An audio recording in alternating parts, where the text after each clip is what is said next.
Welcome to another episode of Treasure Reef. In today's video, you'll get a chance to see corals in this aquarium up close. Then I will answer a few questions about challenges of keeping a mixed reef tank and balancing par. After that, we're gonna move on to software. I'll talk about my Hydra lighting settings that I've recently been running. Then I will talk about the Ecotech Mobius update that has come out a couple of weeks ago. And finally, I'll talk a little bit about AquaticLog and where it is right now and what are the next things that I'm working on. So let's dive right in.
I've recently been asked, how do I balance par in my aquarium for both LPS that prefer less light and light-hungry SPS coral? As well as I've been asked, what are the challenges of keeping a mixed reef, which it is, and how do I keep the diverse array of different fish and other inhabitants and corals, and how do they all get along, and how do I achieve the balance? These two questions are related. Lighting, flow, nutrition, all have to be in balance, and as well as parameters for a successful mixed reef. And a mixed reef tank is definitely harder to keep. One of the bigger challenges is a sand bed. I do like the aesthetics of it, and if I would be keeping mostly just an SPS tank, I probably wouldn't be keeping sand bed. However, it's aesthetically pleasing. I like the look. I think that it also provides a habitat for some of the wrasses that I keep. So I have to compromise, and I do have a sand bed that right now is not in the best shape. I'm slowly working towards cleaning up my tank. If I did talk about it in the previous video. So once the tank is properly fragged and cleared up, then I'm going to slowly start moving the sand around, making sure that it's level. And I recently heard on Reef Therapy podcast, which if you are not listening to, I think you're missing out, that there are some people that apparently stir up their sand with a stick of some sort so that it's pristine. So I do like this approach, and recently I have introduced a sand sifting goby, which unfortunately have jumped. But for a while it was stirring up the sand. The water was a little bit cloudy, but I figured that over time the skimmer is going to take all the nutrients out, and then it's going to be a lot easier to balance it. So one of the challenges is clearly the sand bed for this. Second is lighting. So lighting, I do know that, at least in my experience, my LPS corals try to enjoy being in about 100 to 150 par, and my SPS, especially the lighting hungry SPS, they do enjoy being in a 250 to 350 par. Now, how do you do this? You obviously have the height to your advantage, so anything that's higher is going to get more lighting, and anything lower is going to get less. However, especially nowadays with Ecotech and AI products that are super strong, the light penetration is quite good. So one thing that you sometimes can do is not only place a coral on the sand bed, but you can put it underneath a tabling coral. This I do a fair bit, and I find that certain 5As do enjoy this a lot more. The second challenge of keeping a mixed reef is lighting. How do you ensure that all corals get the par that they thrive at? And I try to go for about 100 to 150 par for LPS, and SPS usually higher. It's about 250 to 350. However, there are many exceptions. Some of the Euphilia do enjoy very high lighting, and I've had it up pretty much being blasted by light, and to no detriment. And vice versa. There are certain SPS corals that actually don't enjoy strong light. I find that forest fire DG Montipora, it actually doesn't like strong light, and putting it somewhere off to the side is usually more beneficial for it. So you have many tricks up your sleeve here. You can use height, so anything that goes higher gets more light, anything lower gets less light. You can also move things around, so if you put something right under the light source, then you'll get more par. And even now that the corals have less spotlight effect, still if you move a coral a little bit off to the side, and it also depends on how high your particular light fixture is located, you'll get a little bit less light if you move to the side. Thirdly, you can use other corals to block light or dissipate light, so that probably something that doesn't enjoy strong light, like a favia, you can place it underneath a tabling coral or a tabling acro. So I've done it many times, and a lot of times when I do see a coral that is starting to bleach or lose color, which does happen, I try to move it somewhere where there's a little bit less light. I also don't do any light acclimation because most of the time when you buy a frag from somebody else and you place it in your tank already, it changes the par quite significantly. So a difference of, let's say, 40% in par, I think the corals, if they're healthy, they can withstand. Now, what is very important, and we're moving on to the third point, is nutrition. So nutrition is extremely, it's a parameter that I do look at quite actively in my aquarium. So I judge this by, first of all, the presence of phosphate and nitrate in my aquariums. If those parameters are in check, then most of the time there should not be a problem. And those parameters, I try to have phosphate at around 0.08. This aquarium behind me, it actually is a lot higher. Right now it's, I think, 0.3.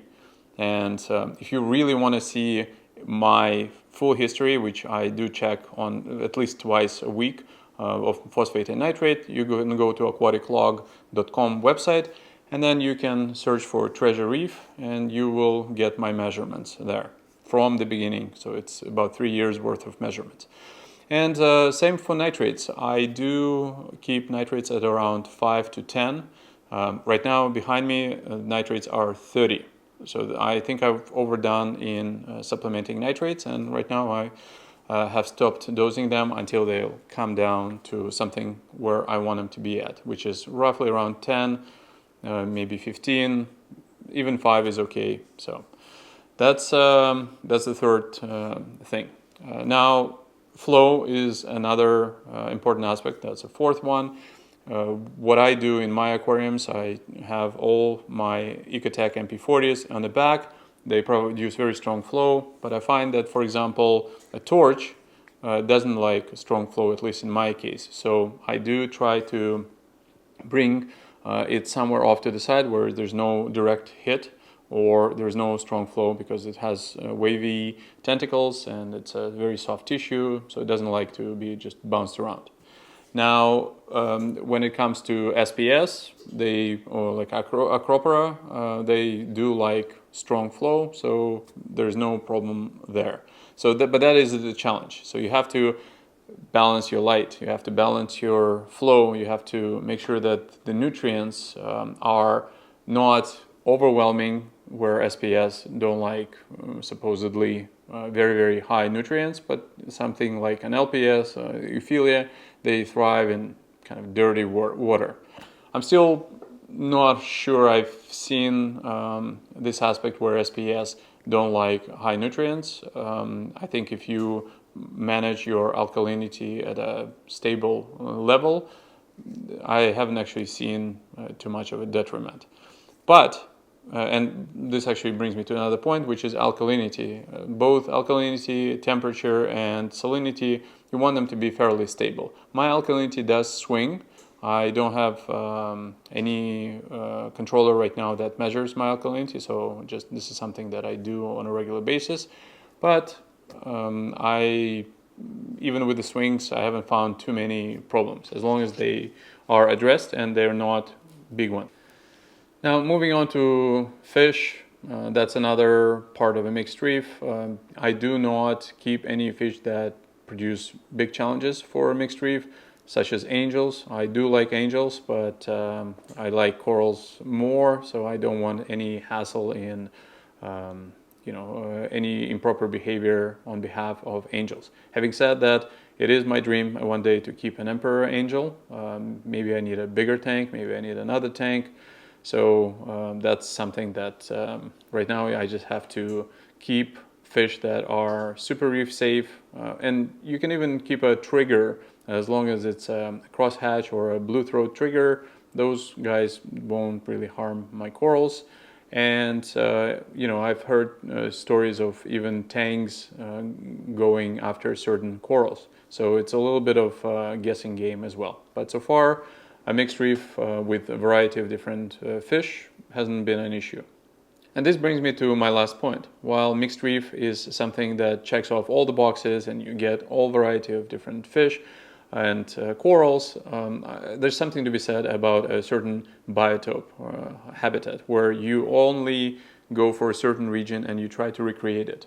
I enjoyed doing this in freshwater world. So when I was keeping cichlids, for example, I did enjoy just focusing on a Tanganyika habitat and or Tanganyika lake from Africa, and it was amazing. So basically it was just all trophies or all frontosa, and just keeping one variety, it can be very rewarding. So probably one of my next aquariums might be just that. Being featured by Aqua Illumination signature series for my previous aquarium, as well as the Hydra 52 HDs, a lot of people ask me about my current lighting schedule. I did upgrade to Hydra 64 HD, and with this lighting I have tweaked my schedule a little bit, and I've been experimenting for the past 2 years. And what I'm currently running, this is kind of the end result of all my tweaking that I have done. So In this video, I will show you what I currently use for my lighting, and we will go through my reasoning for choosing it. Let's take a look at my lighting schedule in my AI app. So the Treasure Reef will go to lighting, and you can see that it starts off at 10 a.m. So one of the reasons I started so late in the day is because in the morning I get to see the aquarium without any light. I have some beautiful morning light coming from east, and it lights up this aquarium. And probably one of my favorite views is the sunlit reef tank. So having said that, I give it until 10 a.m. and this is where my blues start to kick in. And you can see there's a ramp up of about 2 hours from 10 a.m. to, actually 3 hours, from 10 a.m. to 1 p.m., so 3 hours, until it gets to the peak of the blue lighting. And if we go to the actual light, you'll see that this is my current schedule. You have 100% UV and violet, royal blue is 70%. I don't like, I'm sure corals enjoy the lighting, the royal blue lighting. However, I do not like the aesthetics of it. I don't like the purple like in my aquarium. I like things to be blue. So that's why I bring it down. I still keep it fairly high just because I think it's important for the corals and pigmentation. But I overdo the blue channel, and that kind of gets me where I want it. And my cool white is at 5%, so I get just a tinge of white, where the tank really looks blue most of the day. So this is a 3-hour ramp up, and then you can see that it just stays there until around 8 p.m. So you've got 7 hours of very strong blue light, and nothing changes there. But then, except for I've recently tweaked the royal to come up from 70% to 80%, but that's not a big deal. And then after that, I look at the next hour as my coral inspection time. So from 8 to 8:30 and then to 9, I basically slowly shift the lighting to this color spectrum. So where the royal blue is really low, blue stays high, but my cool white comes up to 20%, and greens are at 20, deep red is at 10. It's a very natural light, and I get to see the real coloration of the corals without igniting them with blue light. So this is a great opportunity to see if certain corals are pale or there is any other discoloration on it, and then you can take action. So I really enjoyed that time. I also get to see the true color of the fish and again examine them for health. So that last hour, this is what I will be looking at. And then after that, at 9 p.m., it comes back to just kind of bluish. There's still a little bit of white, and then it starts to ramp down until 10 p.m., where there's all light is 0. And this is how I've been running this aquarium for the past probably 6 months. And it's very similar to my lighting schedule in Signature Series. So I will add a link to my current schedule in the description of this video below, so you can download it and try it on your aquarium.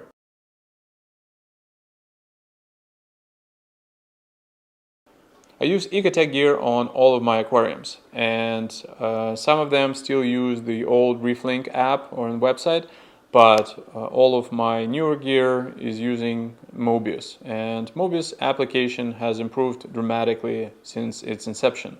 Recently they've published a new update that had a feature that I absolutely love, and I wanted to share it with my viewers so that perhaps you find the same benefit as I do. So the new update introduces a concept of tiles, and you can see on my screen I now have these tiles: calcium, alkalinity, magnesium, and you can see at a glance both how much has been dispensed and how much do I dispense per hour. But more importantly, the thing that I really enjoy is the number of days until the next refill. So I dose about 200 milliliters per day of calcium and alkalinity, and I always forget to refill my containers. So just having something that shows me how much time I have left before I need to add more liquid is super useful. By default, this screen was actually empty for me, so I actually had to go to this top right corner button. Then you have to go and add a widget. So they call it not tiles but widgets. Then you can go to, let's say, health. This is what they call dosing. So you can, for example, select what are you dosing. Let's say you want to do nitrate, and then you can either pick a container volume or current dosage. So I've done both of them, and the end result will be exactly what you see here. So start with calcium. You see how much has been dispensed so far, which I think is a bug in their application. It only shows 0.8 milliliters dispensed, but it's 11 o'clock afternoon or morning in Toronto here. I think it should show you how much has been dispensed since midnight, which is not the case. So hopefully they'll fix this particular problem. Also, if I'm on a continuous dosing, I don't really need to see on a per hour basis thing, but I guess that doesn't bother me too much. What is more important and more useful is the number of liters remaining in the container and number of days until next refill. So this is awesome. I don't think this app will notify me. I would love to be notified a day before I need to refill so that I can actually don't forget it, because I think right now it doesn't. And the second thing is, I think clicking on either calcium or calcium, one of those widgets, should take me to the devices. The calcium, I think in this case it's here, and it should take me to the calcium screen so I can do a quick dose or change something here. So that is where we are with the Mobius app. If you didn't know about this particular feature, please give it a try. I did find it super useful.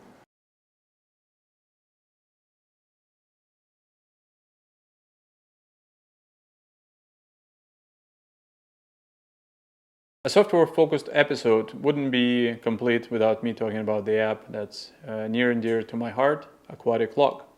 So some of you who don't know, I've started AquaticLog website just under 10 years ago.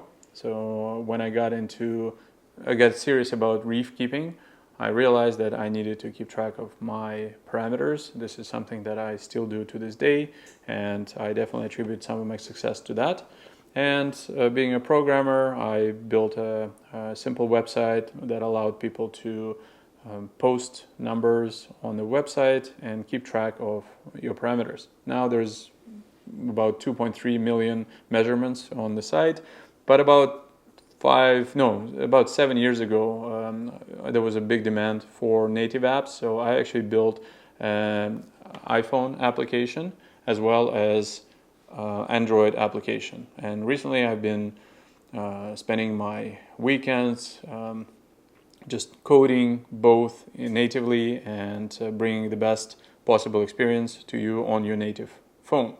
So for right now I'm going to talk about the iPhone a little bit more, but I will mention Android, and all of you Android keepers, please know that I now dedicate same amount of time for Android as I do for iPhone. So for a while, iPhone application was leading, but now I try to make sure that they're both equally loved.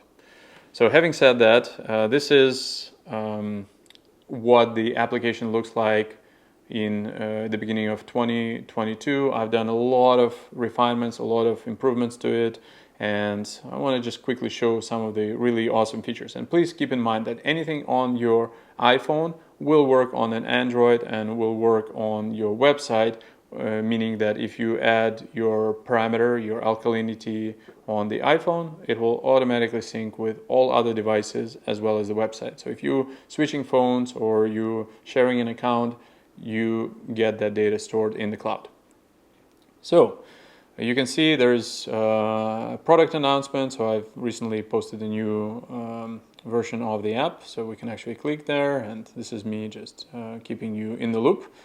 And there are two aquariums that I have. The Treasure Reef is the one behind me. It's 2 years and 11 months old. You can see that my alkalinity, which I tested 5 days ago, is 9 DKH. My nitrates are 36. So remember I said that they were very high, and my phosphates are 0.27.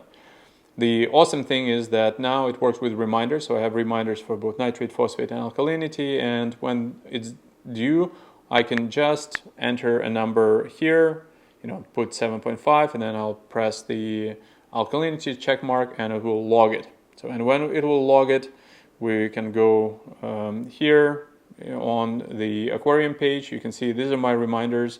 This is the parameters, and now last year I've added a recommender system as well as some recommendation on what you can do about it. So here, for example, it says nitrates is too high, keep under 20 ppm, and if I click on it, it'll actually tell me that I should decrease my feeding amount or frequency and increase nutrient export, a typo, by increasing water changes and aquarium cleaning. So I can either adjust my range. So let's say I think now that it should be not from 0 to 20, but I can change it to 25. Say, you know what, I can keep it all the way to 25, or I can bring it down to, let's say, 10.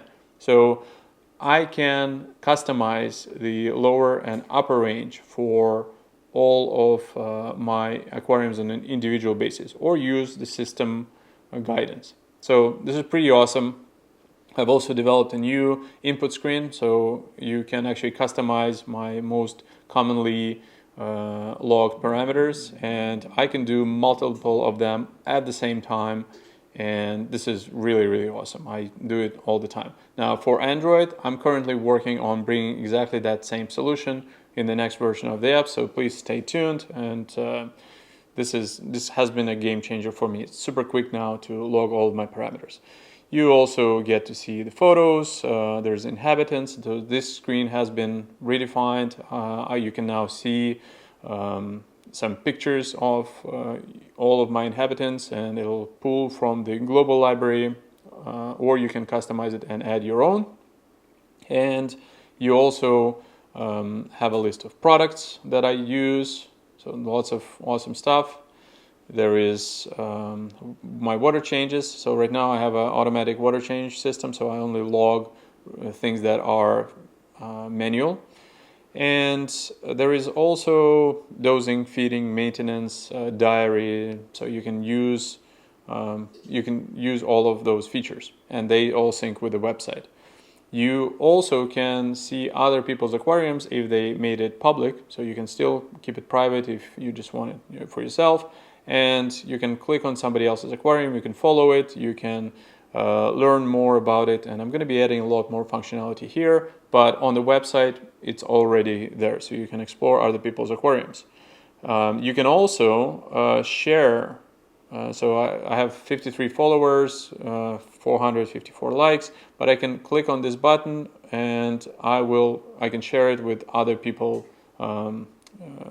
in a text message. So they actually, if you have an issue with your aquarium and you want some other people to take a look at, let's say, your parameters, you can click on this button and send a link to somebody else, and they'll hop on the link and they can see all of your parameter history from the beginning.